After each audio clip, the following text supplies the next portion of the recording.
Hello guys, इस video में हम बात करेंगे कि बैकलिंक्स बनाते समय किन किन चीज़ों का ध्यान रखना चाहिए। अगर आप बैकलिंक्स बना रहे हैं लेकिन आपकी जो वेबसाइट की अथॉरिटी है, डोमेन अथॉरिटी और पेज अथॉरिटी स्टिल कांस्टेंट है, ना बढ़ रही है, इसलिए घट और रही है, तो उस केस में आपको ज़रूरत है अपनी जो बैकलिंक्स की जो आपकी जो स्ट्रेटेजी है, बैकलिंकिंग स्ट्रेटेजी है, उस पे थोड़ा सा फोकस करने की। क्योंकि मे बी पॉसिबिलिटी है कि आप कुछ ना कुछ मिस्टेक्स जरूर कर रहे हैं, तभी आपकी जो रैंकिंग है वो इम्प्रूव नहीं हो रही है। आपके जो कीवर्ड्स हैं और आपकी जो वेबसाइट का जो ट्रैफिक है स्टिल कांस्टेंट है, तो उस केस में आपको कुछ चीज़ें हैं जो कि ध्यान रखनी चाहिए। तो आज इस ट्यूटोरियल में हम वो सारी चीज़ें कवर करेंगे स्टेप बाय स्टेप, और इसमें हम डीप डाइव करने वाले हैं।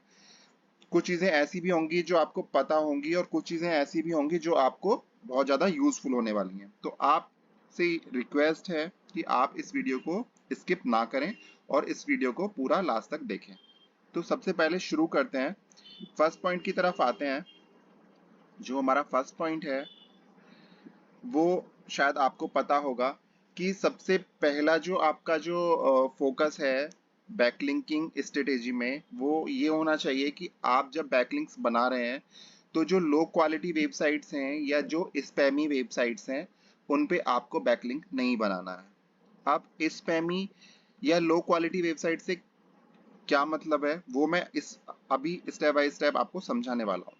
लो क्वालिटी गाइज वो वेबसाइट्स होती हैं जो या तो जो कि न्यूली क्रिएटेड हैं, नई वेबसाइट्स हैं, तो उनकी कोई खास अथॉरिटी होती नहीं है। 1 2 3 4 मैक्सिमम 10 तक होती है, ठीक है।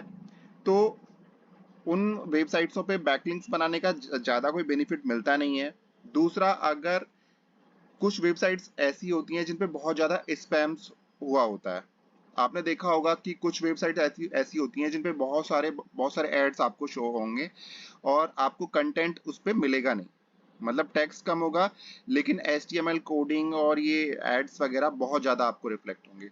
तो ये ऐसी स्पैमी वेबसाइट्स हैं कि अगर आप इन पे अपना बैकलिंक्स बनाते भी हैं तो उसका एडवांटेज तो नहीं होगा लेकिन उसका डिसएडवांटेज जरूर होगा।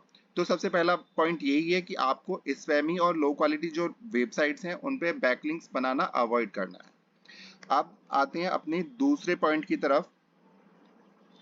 तो दूसरे पॉइंट का में है जो आपकी जो नीश है।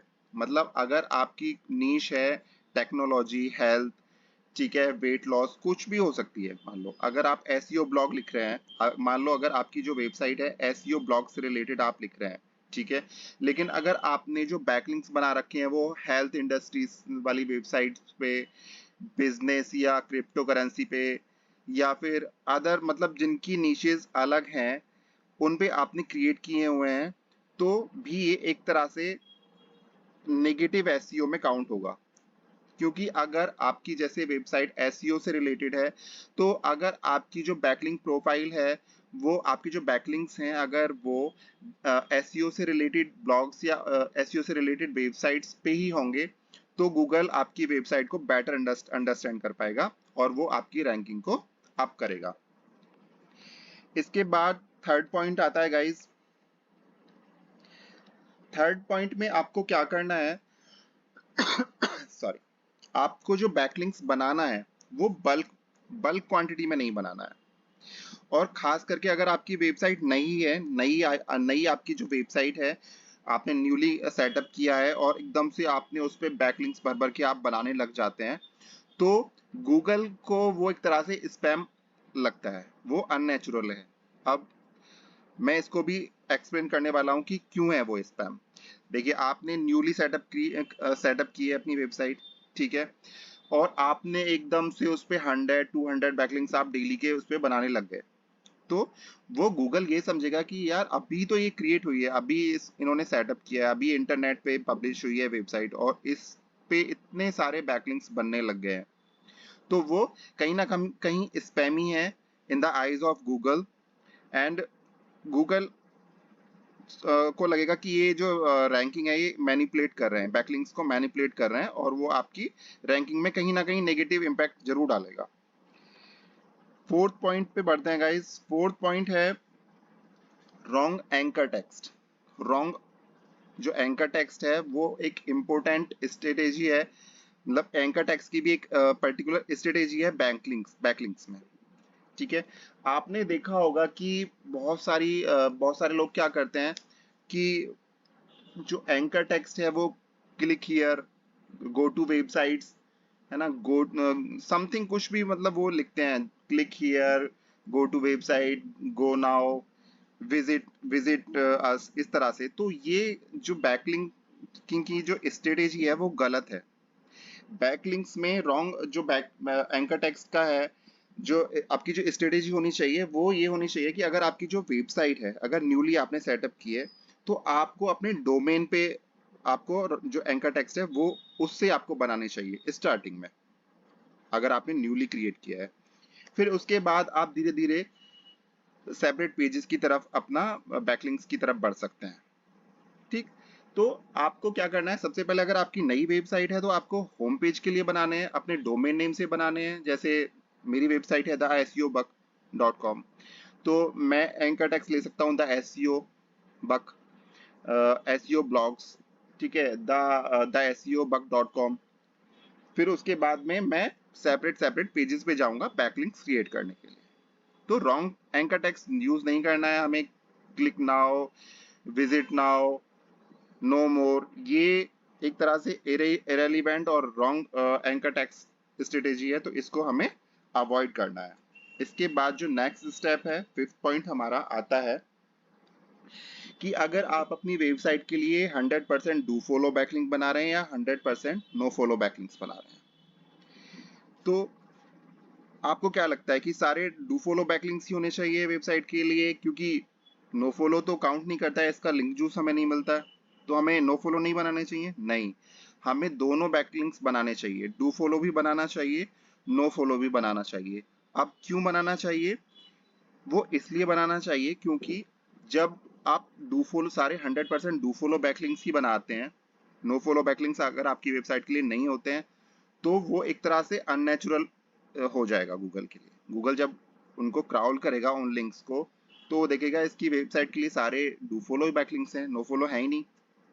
तो आपको डू फॉलो भी बनाने हैं, नो फॉलो भी बनाने हैं। आप चाहें तो 70-30 का रेशो ले सकते हैं, या 80-20 का, या 75-25 का ले सकते हैं। लेकिन ऐसा नहीं है कि आपको 100% डू फॉलो ही बैकलिंक बनाने हैं, आपको नो फॉलो भी क्रिएट करने चाहिए। ठीक है, इसके बाद जो नेक्स्ट पॉइंट है वो है links only to the home page. बहुत सारे लोग क्या करते हैं कि होम पेज के लिए ही बैकलिंक्स क्रिएट कर रहे हैं, उनके जितने भी बैकलिंक्स हैं वो होम पेज के लिए ही क्रिएटेड हैं। लेकिन आपको अपने सभी पेजेस के लिए, सभी ब्लॉग पोस्ट के लिए, मैं तो इवन कहूंगा कि आपको जो कैटेगरीज हैं उनके लिए भी आपको बैकलिंक्स बनाने चाहिए।